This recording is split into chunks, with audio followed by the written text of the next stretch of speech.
All right. So Howard Schultz founded Starbucks, and Howard Schultz shot 10% from the field. I believe the numbers were when he went to investors to pitch Starbucks, like 90% turned him down.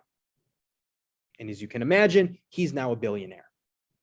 Now, if your coach came to you and said, hey, we got a transfer player coming in, kid's pretty good, he's going to get a lot of minutes, you're going to be sharing the floor with him, he shoots about 10% from the field, how would that make you feel, right? In the game of basketball, we talk about efficiency. We want guys, we call them, 50, 40, 90 guys, 50 from the field, 40 from three, 90 from the line. It doesn't happen as much on the college level, but we want guys that are efficient and don't turn the basketball over for obvious reasons. And if you went out and you shot 3 of 18, whether it's you or the coach or your teammate, someone's not going to be happy. But in the world of business, if you shoot 3 of 18, no one really cares about the 15 shots you miss, provided those missed shots do not damage your reputation or put you in prison or put you out of business. No one really cares that 90% of investors turn down Starbucks, except those investors that turn down Starbucks, right?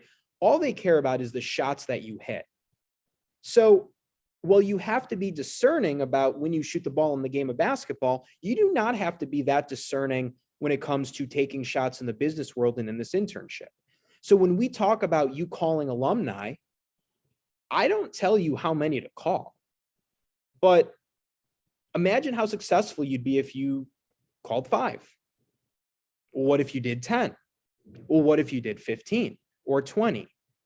No one cares if 16 don't call you back. And by the way, I think more will call you back than you think, but no one cares about the ones that don't call you back. Leaving a voicemail doesn't harm your reputation, provided it's respectful, right? If you listen to that extra podcast, read that extra article, reach out to me and ask that one last question, those are all, so to speak, shots that you are taking. And in the world of business, you don't know, but there may be a shot that you take that changes your life forever. You just don't know what it's going to be. I tell my colleagues that I work with, like, you're one relationship away from your entire life changing.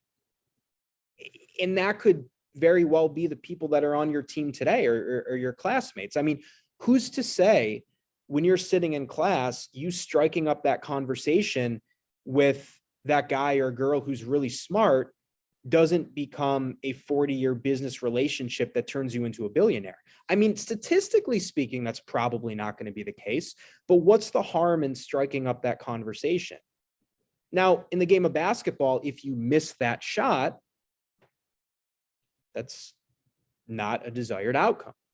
But in the game of business, it's very different. And Mark Cuban talks about this. So I encourage you to shoot 3 of 19 from the floor. I encourage you to take risks, to reach out to me and ask questions, even if you're not sure they're the right questions, to call as many alumni as possible, to give yourself a lot of opportunities to have that once in a million chance. Because if you literally look at the math, it would take theoretically 1 million opportunities if you're going to go 1 for 1 million. But the key to success is you keep trying and you keep shooting. And it's a different dynamic with basketball players because on the court, you're worried about missing a shot. You don't have to be worried about that from a business perspective. Why is this important? Well, I've already explained the numbers game aspect of it. Like, the more shots you take, the more likely you are to connect and see a progression in your life and in your business and in the game of basketball. But there's a mental side to it. So when I watch basketball, whether it's high school, college, NBA, and I see a guy who's wide open and they're like a little surprised that they're getting the ball and they're like, I don't know if I should shoot, and they hesitate, it never goes in, right? Like, how often do you see a guy hesitate when he shoots and it goes in? So it goes back to how you show up in business is how you show up everywhere. When you take a lot of shots, the mental communication that you are giving yourself is, I am willing to shoot shots. I am not hesitating. I am not afraid. And that shows up in multiple areas of life. So if you take a lot of shots in this opportunity this summer and with your alumni, you are mentally telling yourself, I am the type of person who is confident, who is not scared. And that shows up on the court. It shows up in your dating life. It shows up in class. And you start to build up a habit of confidence that stays with you for the rest of your life that you start when you're in college. So taking action in taking shots, so to speak, it's not just about the numbers game. You have to convince yourself that you are the type of person on and off the floor that is confident and that is willing to bet on yourself.